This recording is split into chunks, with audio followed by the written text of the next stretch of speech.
Hey, what's going on YouTube? How are you? Hiker Dave here. Thank you so much for clicking. I got a couple of talking points today. So I want to start off. We'll be talking about Bigfoot in the wintertime, or the lack thereof.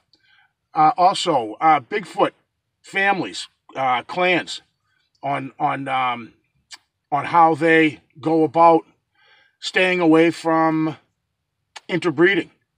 And then lastly, a little bit of some tips from me. If you are a new researcher out there, a few tips on not finding Bigfoot, because I haven't found Bigfoot, but some tips that I use, that I see and stuff like that, and the ways that I'll find a spot that I feel potentially could be an interesting exploration area. So stick around, guys, and we're going to talk about those three things.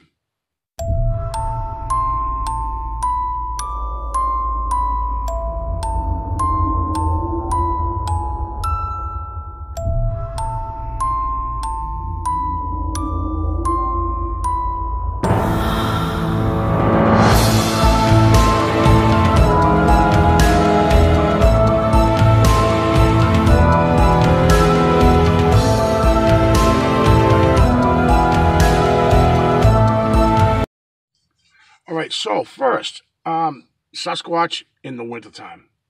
This will be my second winter exploring potential Bigfoot areas, and it seems to be awfully quiet in the wintertime. I have never laid eyes on a Bigfoot. I've seen some things out of the corner of my eye, some things off in the distance, but I can't say that I've put my eyes on a Bigfoot. I've found sign, tree breaks, stick leans, tree bends, sapling breaks, some really great footprints I have found, but have yet to see the big guy. So for some reason, I noticed this last year, but I thought maybe I was approaching it in the wrong way, and I'm seeing it again this winter. The absence of that feeling.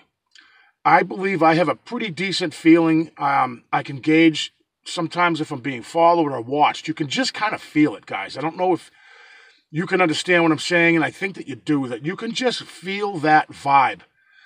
I mean, I'm not psychic or anything like that. I'm just saying I usually can tell, my intuition can tell me when maybe I'm in danger, or if I'm being flanked or paced, followed. And I've had those feelings before, and sometimes I believe I bring them upon myself. But as far as just that couple weeks ago, when I had this thing happen to me where I felt like I was just kind of surrounded by whatever. I'm not saying it was Bigfoot.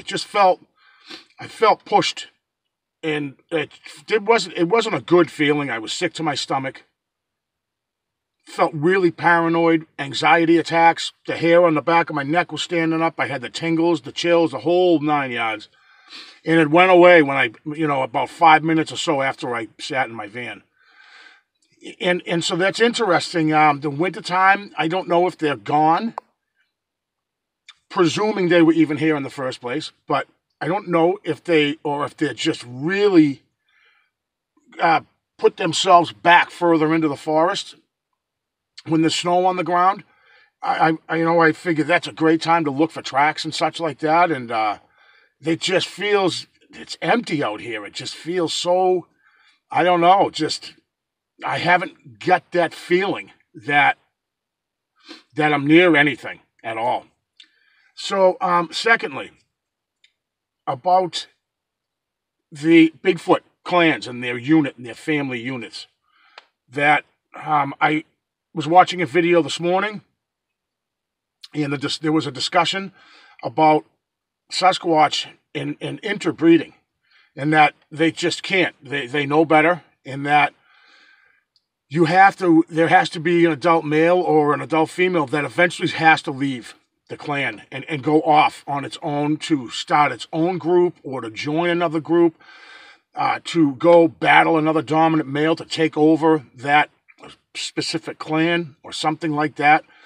But it really makes sense to me, and it made me think as well that there if there's one around, there's more. I would have to say more often than not, if you've ever spotted one, most likely it's not by itself.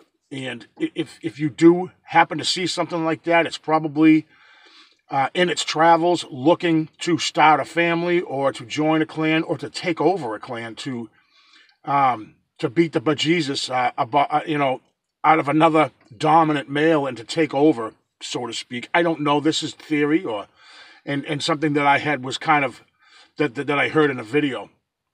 But when I hear something from someone else that makes sense to me, I kind of start to piece together theories in my head and kind of visualize, what that would be like.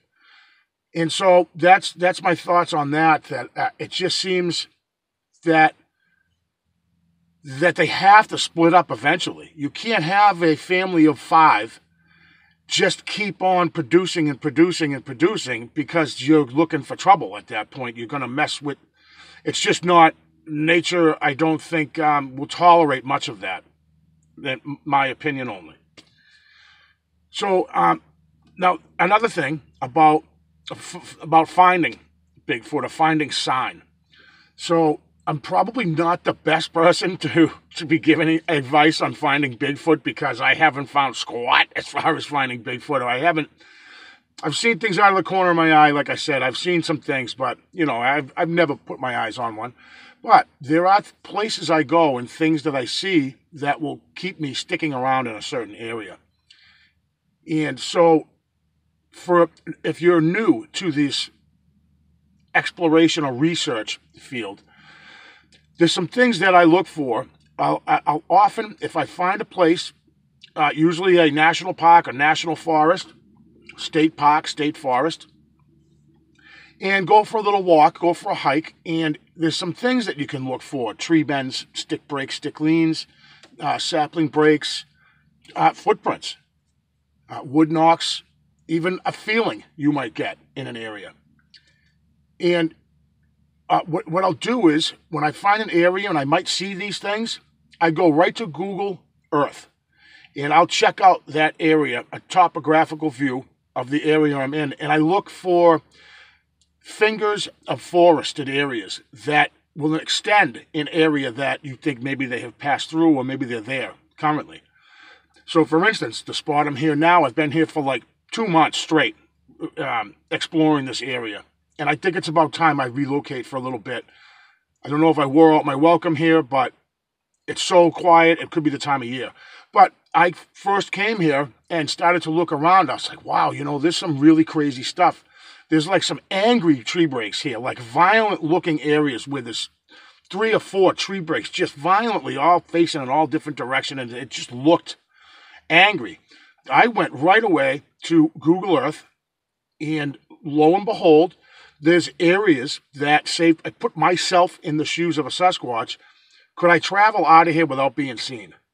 If you were trying to hide, right, and you were on the run, so to speak, and you wanted to travel from forested area to forested area, you, of course, would travel by night, having probably to cross a road here and there, which is inevitable, really, in a area like where I am. There's no massive national forest here with 100 square miles of forest. So you have to skip from tree to tree cluster or from forest or forested area to forested area. And so I look for that on Google Earth. And I'll say, geez, look at that. There's power lines right there or railroad tracks or a waterway where you could follow a stream or a river that will lead you to another large forested area. But just to start, find a national park near you or state park near you or a large wooded area near you where you're comfortable with hiking in there. And I'm going to say to you, just walk in 150 yards, 200 yards, and look around. Just just dip your toe in the water and see what you see. And if you start to see a couple of these things that I just was talking about, tree leans, stick breaks, big X's with trees leaning in making asterisks and stuff like that, that maybe you might be onto something.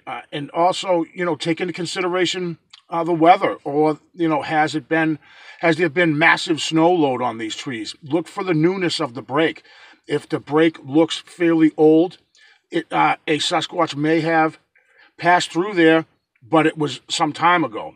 New breaks, I love to see a brand new sapling break or a brand new break where it's just nice bright yellow, where I know it's only a week or two old. But stuff like that, you guys. So that's it. I believe I'm going to be going live tonight with Rick from Wood Booger Farm. I'm nervous about it. I've never done that before, but I'm just gonna relax. I'm not sure even how to do this. I think there's going to be an issue with me and my technological setbacks, that I just have a hard time with computers and such.